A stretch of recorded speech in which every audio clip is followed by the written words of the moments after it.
നമസ്കാരം. ശബരിമല സ്വർണ്ണക്കൊള്ളയിൽ പ്രതിയായ ദേവസ്വം മുൻ കമ്മീഷണറും പ്രസിഡന്റുമായ എൻ വാസുവിന്റെ ജാമ്യാപേക്ഷയിൽ കൊല്ലം വിജിലൻസ് കോടതി ഇന്ന് വിധി പറയും. കട്ടിളപ്പാളി കേസിലെ എൻ വാസു മൂന്നാം പ്രതിയാണ്. 2019 ദേവസ്വം കമ്മീഷണറായിരുന്ന വാസുവിന്റെ ശുപാർശയിലാണ് കട്ടിളപ്പാളിയിലെ സ്വർണം ചുമന്ന് രേഖപ്പെടുത്തിയതെന്നാണ് SITയുടെ കണ്ടെത്തൽ. എന്നാൽ വാസു വിരമിച്ചതിന് ശേഷമാണ് പാളികൾ ഉണ്ണികൃഷ്ണൻ പോറ്റിക്ക് കൈമാറിയതെന്ന് പ്രതിഭാഗം കോടതിയിൽ വാദിച്ചിരുന്നു. ബോർഡിന്റെ ഉത്തരവിറങ്ങിയപ്പോഴും വാസു ചുമതലയിൽ ഉണ്ടായിരുന്നില്ല. മുരാരി ബാബു നൽകിയ കത്ത് ഉചിതമായ തീരുമാനമെടുക്കുന്നതിന് ബോർഡിന് കൈമാറുക മാത്രമാണ് ചെയ്തത്.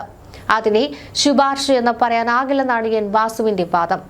പ്രായവും ആരോഗ്യസ്ഥിതിയും പരിഗണിച്ചും ജാമ്യം അനുവദിക്കണമെന്നാണ് പ്രതിഭാഗം ആവശ്യപ്പെട്ടിരുന്നത്. അതേസമയം ശബരിമല സ്വർണ്ണക്കൊള്ളക്കേസിലെ അന്വേഷണം പൂർത്തിയാക്കാൻ പോലീസ് ഇന്ന് കൂടുതൽ സമയം തേടും. അന്വേഷണത്തിന് നേരിട്ട് മേൽനോട്ടം വഹിക്കുന്ന ദേവസ്വം ബെഞ്ചാണ് കേസ് പരിഗണിക്കുന്നത്. അന്വേഷണം പൂർത്തിയാക്കാൻ അനുവദിച്ച 6 ആഴ്ചത്തെ സമയം അവസാനിച്ചതിനാലാണ് SIT കൂടുതൽ സമയം തേടുന്നത്. മൂന്നാം ഘട്ട അന്വേഷണ പുരോഗതി റിപ്പോർട്ട് മുദ്രവച്ച കവറിൽ പോലീസ് സമർപ്പിക്കും. അന്വേഷണത്തിലെ നിലവിലെ സാഹചര്യവും തുടർ നടപടികളും അടച്ചിട്ട കോടതി മുറിയിൽ SIT ഡിവിഷൻ ബെഞ്ചിനെ അറിയിക്കും. മുൻ ദേവസ്വം പ്രസിഡന്റ് പത്മകുമാറിന്റെ അറസ്റ്റിന് ശേഷമുള്ള അന്വേഷണ പുരോഗതിയായിരിക്കും കോടതി അറിയിക്കുക. കേസിലെ തുടർ നടപടികളിൽ ഇന്നത്തെ ഹൈക്കോടതിയുടെ നിർദ്ദേശവും നിർണായകമാണ്. കഴിഞ്ഞ ദിവസമേ പത്മകുമാറിന്റെ ജാമ്യാപേക്ഷ പരിഗണിക്കുന്നത് ഈ മാസം 8ലേക്ക് മാറ്റിയിരുന്നു. ഇക്കഴിഞ്ഞ ശനിയാഴ്ചയാണ് കൊല്ലം വിജിലൻസ് കോടതിയിൽ പത്മകുമാർ ജാമ്യാപേക്ഷ നൽകിയിരുന്നത്. തിരുവിതാംകൂർ ദേവസ്വം ബോർഡിൽ തന്നോടൊപ്പം ഉണ്ടായിരുന്ന അംഗങ്ങൾക്കെതിരെയാണ് പത്മകുമാറിന്റെ ജാമ്യ ഹർജിയിലെ വാദം. ഉണ്ണികൃഷ്ണൻ പോറ്റിക്ക് സ്വർണം പൂശി കട്ടിളപ്പാളികൾ നൽകിയത് കൂട്ടായ തീരുമാനമാണെന്നും താൻ മാത്രം എങ്ങനെ അതിൽ ഉത്തരവാദിയാകുമെന്നുമാണ് ജാമ്യ ഹർജിയിലെ പത്മകുമാറിന്റെ വാദം. മിനുട്സിൽ ചെമ്പ് എന്നെഴുതിയതിൽ എല്ലാവർക്കും അറിവുണ്ടെന്നും വീഴ്ചയുണ്ടെങ്കിൽ അതിൽ എല്ലാവർക്കും ഉത്തരവാദിത്വം ഉണ്ടെന്നും തനിക്ക് മാത്രമല്ലെന്നുമാണ് പത്മകുമാറിന്റെ പ്രധാന വാദം. അതേസമയം പത്മകുമാറിന്റെ ജാമ്യ ഹർജിയിൽ പ്രോസിക്യൂഷന്റെ നിലപാട് നിർണായകമാകും. സംസ്ഥാന സർക്കാരിനും CPM ഏറെ നിർണായകമാണെന്ന് ശബരിമല സ്വർണ്ണക്കൊള്ള കേസിന്റെ പ്രത്യേക അന്വേഷണ സംഘത്തിന്റെ റിപ്പോർട്ട് ഇന്ന് ഹൈക്കോടതിയിൽ സമർപ്പിക്കുകയാണ്. ഈ റിപ്പോർട്ടിന്റെ ഉള്ളടക്കത്തിന്റെ അടിസ്ഥാനത്തിൽ കോടതി ഇടപെടൽ എന്താകുമെന്നത് CPMന്റെ ചങ്കിടിപ്പ് കൂട്ടുന്നതാണ്. പഞ്ചായത്ത് തെരഞ്ഞെടുപ്പിന് ദിവസങ്ങൾ മാത്രം ബാക്കി നിൽക്കെ സർക്കാരിനും പാർട്ടിക്കുമെതിരെ എന്തെങ്കിലും കണ്ടെത്താൻ ഉണ്ടാകുമോ എന്ന ആശങ്ക നേതൃത്വത്തെ അലട്ടുന്നുണ്ട്. ദേവസ്വം ബോർഡിന്റെ ഭരണ നേതൃത്വവും ഒരു സംഘം ഉദ്യോഗസ്ഥരും സംയുക്തമായാണ് ശബരിമല ക്ഷേത്രത്തിന്റെ സ്വർണ്ണപ്പാളികൾ അടിച്ചു മാറ്റിയതെന്ന് ദേവസ്വം വിജിലൻസ് കണ്ടെത്തുകയായിരുന്നു. ഇക്കാര്യം ഹൈക്കോടതി നിയോഗിച്ച പ്രത്യേക അന്വേഷണ സംഘവും ശരിവെച്ചാണ് 2 ദേവസ്വം മുൻ പ്രസിഡന്റുമാരെ അറസ്റ്റ് ചെയ്തത്. അവരിപ്പോഴും ജയിലിൽ തുടരുകയാണ്. ദേവസ്വം ബോർഡ് മുൻ പ്രസിഡന്റും CPMന്റെ പത്തനംതിട്ട ജില്ലാ കമ്മിറ്റി അംഗവുമായ പത്മകുമാർ റിമാൻഡിലായതോടെ പാർട്ടി പ്രതിസന്ധിയിലാവുകയായിരുന്നു. മോഷണക്കേസിൽ പ്രതിയായിട്ട് പോലും അദ്ദേഹത്തിനെതിരെ നടപടിയെടുക്കുവാൻ പാർട്ടി ഭയപ്പെടുകയാണ്. സ്വർണ്ണക്കൊള്ള പാർട്ടിയിലെ ഉന്നതർക്കും പങ്കുണ്ടെന്ന് പത്മകുമാർ വെളിപ്പെടുത്തിയാൽ CPMന്റെ കഥ കഴിയുമെന്ന് നേതൃത്വം ഭയപ്പെടുന്നു. രാജ്യത്തെ പ്രധാന ക്ഷേത്രങ്ങളിലൊന്നായ ശബരിമലയിൽ നിന്ന് ആസൂത്രിതമായി അമൂല്യ വസ്തുക്കൾ പാർട്ടിയുടെ ഉന്നത നേതാക്കൾ സംഘടിതമായി അപഹരിച്ചു എന്ന വാർത്ത പുറത്തു വന്നാൽ പഞ്ചായത്ത് നിയമസഭാ തെരഞ്ഞെടുപ്പുകളിൽ പാർട്ടി നാമാവശേഷമാകുമെന്ന് നേതൃത്വം ഭയപ്പെടുന്നു. സർക്കാരിന് ലഭിച്ച അപേക്ഷയെ തുടർന്നാണ് ഉണ്ണികൃഷ്ണൻ പോറ്റിക്ക് സ്വർണ്ണപ്പാളി കൈമാറാൻ തീരുമാനമെടുത്തതെന്നാണ് പത്മകുമാർ മൊഴി നൽകിയിരിക്കുന്നത്. ഈ മൊഴി അന്നത്തെ ദേവസ്വം മന്ത്രിയായിരുന്ന കടകംപള്ളി സുരേന്ദ്രനെ സംശയത്തിന് നിഴലിൽ ആക്കിയിട്ടുണ്ട്. ഇന്നത്തെ റിപ്പോർട്ടിൽ കടകംപള്ളി സുരേന്ദ്രനെ കുറിച്ച് എന്തെങ്കിലും പരാമർശം ഉണ്ടാവുകയോ അല്ലെങ്കിൽ റിപ്പോർട്ട് പരിഗണിച്ച് ഹൈക്കോടതിയിൽ നിന്ന് നിർണായകമായ ഒരു പരാമർശം ഉണ്ടാവുകയോ ചെയ്താൽ CPM വലിയ കുരുക്കിലേക്കാണ് വീഴാൻ സാധ്യത. അതുകൊണ്ട് തന്നെ ഇന്നത്തെ ഹൈക്കോടതി നടപടികൾ സംസ്ഥാന രാഷ്ട്രീയത്തിൽ ഏറെ ശ്രദ്ധേയമാണ്.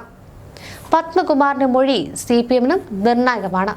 സർക്കാരിന് ലഭിച്ച ഉണ്ണികൃഷ്ണൻ പോറ്റിയുടെ അപേക്ഷ ബോർഡിലേക്ക് കൈമാറിയത് പത്മകുമാർ നേരത്തെ പറഞ്ഞിരുന്നു. ഇതാണ് അന്നത്തെ ദേവസ്വം മന്ത്രി കടകംപള്ളി സുരേന്ദ്രന് കുരുക്കാവുന്നത്. കൂടുതൽ കാര്യങ്ങൾ പത്മകുമാർ പറയുമോ എന്നാണ് ഇനി അറിയാനുള്ളതും. പത്മകുമാറിന്റെ മൊഴികളുടെ അടിസ്ഥാനത്തിൽ കടകംപള്ളിയെ ചോദ്യം ചെയ്യാൻ SIT വിളിപ്പിച്ചാൽ അത് CPMന് കനത്ത അടിയാകുമെന്നത് ഉറപ്പാണ്. സ്വർണ്ണപ്പാളികളെ രേഖകളിൽ പത്മകുമാർ ചെമ്പെന്ന് തിരുത്തിയത് അറിഞ്ഞിരുന്നില്ല എന്നാണ് ബോർഡ് അംഗങ്ങളായിരുന്ന KP ശങ്കർദാസിന്റെയും വിജയകുമാറിന്റെ മൊഴി. എന്നാൽ ഇരുവരെയും കുരുക്കുന്നതാണ് പത്മകുമാറിന്റെ മൊഴി. താനെടുത്ത എല്ലാ തീരുമാനങ്ങളും ബോർഡിലെ മറ്റു അംഗങ്ങളുടെ അറിവോടെയാണെന്ന നിലപാടിൽ പത്മകുമാർ ഉറച്ചു നിൽക്കുകയാണ്. പത്മകുമാർ മിനിറ്റ്സ് തിരുത്തിയത് തങ്ങളുടെ അറിവോടെ അല്ലെന്ന് അംഗങ്ങളായ ശങ്കർദാസും വിജയകുമാറും മൊഴി നൽകിയിട്ടുണ്ടെങ്കിലും അതേ മിനിറ്റ്സിൽ ഇരുവരും ഒപ്പിട്ടിട്ടുണ്ട്. മുൻ ദേവസ്വം പ്രസിഡന്റ് പത്മകുമാറിന്റെ പാസ്പോർട്ട് പ്രത്യേക അന്വേഷണ സംഘം ദിവസങ്ങൾക്ക് മുൻപാണ് പിടിച്ചെടുത്തത്. നിർണായക വിവരങ്ങളുടെ അടിസ്ഥാനത്തിലാണ് ഇത്തരത്തിലൊരു നീക്കം നടത്തിയത്. ഒന്നാം പ്രതി ഉണ്ണികൃഷ്ണൻ പോറ്റിയുടെ ഇംഗ്ലണ്ട് യാത്രകളിൽ പത്മകുമാർ പോയി എന്നാണ് സംശയം ജനിക്കുന്നത്. ഈജിപ്തിൽ ഇവർ യാത്ര ചെയ്തുവെന്ന സംശയമുണ്ട്. ആറന്മുളയിലെ വീട്ടിൽ നടത്തിയ റെയ്ഡിലാണ് ഇത്തരത്തിൽ അന്വേഷണ സംഘം പാസ്പോർട്ട് പിടിച്ചെടുത്തത്. പത്മകുമാറിന്റെയും ഭാര്യയുടെയും ആദായ നികുതി വിവരങ്ങൾ അടക്കമാണ് പിടിച്ചെടുത്തത്. ഇരുവരുടെയും ആസ്തികളിലും അന്വേഷണം നടത്തും. 2017 ശേഷം ഇവർക്ക് സമ്പാദ്യമുള്ളതായി കണ്ടെത്തിയിട്ടില്ല.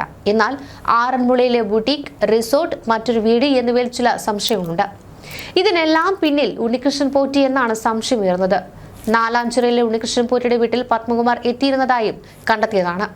2019 ശ്രീകോവിലിലെ കട്ടിലപ്പാളി, ദ്വാരപാലക ശില്പങ്ങൾ എന്നിവയിലെ സ്വർണ്ണപ്പാളികളിൽ നിന്ന് സ്വർണം തട്ടിയെടുത്ത ശേഷം ഉണ്ണികൃഷ്ണൻ പോറ്റി ഇംഗ്ലണ്ടിലേക്കും ഈജിപ്തിലേക്കും പോയി എന്നാണ് അന്വേഷണ സംഘം കണ്ടെത്തിയിട്ടുള്ളത്. മറ്റു പ്രതികളുടെ വിദേശ യാത്രാ വിവരം പാസ്പോർട്ടിൽ നിന്ന് ശേഖരിക്കുന്നുമുണ്ട്. സ്വർണ്ണ കൊള്ളയ്ക്ക് പിന്നിലെ മുഖ്യ കേന്ദ്രം പോറ്റിയും പത്മകുമാർ കൂട്ടുകെട്ടുന്ന നിഗമനത്തിലേക്കാണ് അന്വേഷണം നീളുന്നത്. പത്മകുമാറിന്റെ വീട്ടിൽ നിന്ന് കണ്ടെടുത്ത രേഖകളിൽ ഉണ്ണികൃഷ്ണൻ പോറ്റിയും പത്മകുമാർ തമ്മിലുള്ള പണമിടപാടിന്റെ തെളിവുകളാണ് ലഭിച്ചിട്ടുള്ളത്. സ്വർണ്ണ കവർച്ചയുടെ പങ്ക് പത്മകുമാർ കൈപ്പറ്റിയതിന്റെ തെളിവാണിത്.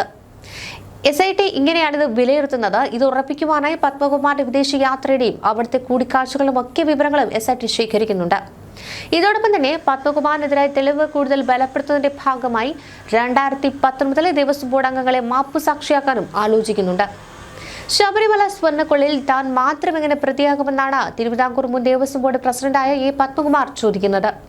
ബോർഡിന് വീഴ്ച പറ്റിയതിൽ താൻ മാത്രം എങ്ങനെ പ്രതിയാകുമെന്നാണ് പത്മകുമാർ പറയുന്നത്. ബോർഡിലെ മറ്റംഗങ്ങൾ അറിയാതെ താൻ ഒറ്റയ്ക്ക് എങ്ങനെ തീരുമാനമെടുക്കും? എല്ലാ തീരുമാനത്തിനും കൂട്ടുത്തരവാദിത്വമുണ്ടെന്നും അദ്ദേഹം പറയുന്നു. ഉദ്യോഗസ്ഥർ പിച്ചളപ്പാളികൾ എന്നെഴുതി അത് ചെമ്പുപാളികളെന്ന് തിരുത്തുകയാണ് ചെയ്തത്. ചെമ്പ് ഉപയോഗിച്ചാണ് പാളികൾ നിർമ്മിച്ചത് എന്നതിനാലാണത്. ചെമ്പ് ഉപയോഗിച്ചാണ് പാളികൾ നിർമ്മിച്ചത്. തിരുത്തൽ വരുത്തിയെങ്കിൽ അംഗങ്ങൾക്ക് പിന്നീടും അത് ചൂണ്ടിക്കാണിക്കാം. ജാമ്യ ഹർജിയിലായിരുന്നു പത്മകുമാറിന്റെ ഈ വാദം. ശബരിമല സ്വർണ്ണക്കൊള്ളക്കേസിൽ അറസ്റ്റിലായ പത്മകുമാറിനെതിരെ നടപടി ഉണ്ടാകുമെന്ന് CPM സംസ്ഥാന സെക്രട്ടറി M. ഗോവിന്ദൻ പിന്നീട് പറഞ്ഞു. രാഹുൽ മാങ്കൂട്ടത്തിലെ കേസും ഇതും തമ്മിൽ താരതമ്യം ചെയ്യേണ്ടെന്നും അദ്ദേഹം പറയുന്നു. സ്വർണ്ണപ്പാളിയും കൊണ്ടു നടന്നാൽ തെരഞ്ഞെടുപ്പിൽ വലിയ മുന്നേറ്റം ഉണ്ടാകുമെന്നാണ് UDF കരുതുന്നത്. ജനങ്ങൾക്കെല്ലാം അറിയാം, ശബരിമല വിഷയത്തിൽ ഉത്തരവാദി ആരാണോ അവരെ പുറത്തു കൊണ്ടുവരണം. ആരായാലും പാർട്ടി സംരക്ഷിക്കില്ല. SIT അന്വേഷണത്തിന് പൂർണ്ണ പിന്തുണ ഉണ്ടാകുമെന്നും അന്വേഷണം പൂർത്തിയാകുമ്പോൾ ഉചിതമായ നടപടിയെടുക്കുമെന്നുമാണ് M. ഗോവിന്ദൻ പറഞ്ഞത്. സ്വർണ്ണ കൊള്ളയ്ക്ക് സന്നിധാനത്ത് നിന്ന് കട്ടിളപ്പാളികളും ദ്വാരപാലക ശില്പപ്പാളികളും ഇളക്കി മാറ്റിക്കടത്തുവാൻ ദീർഘനാളത്തെ ആസൂത്രണമെന്നാണ് പ്രത്യേക അന്വേഷണ സംഘം കണ്ടെത്തിയിട്ടുള്ളത്.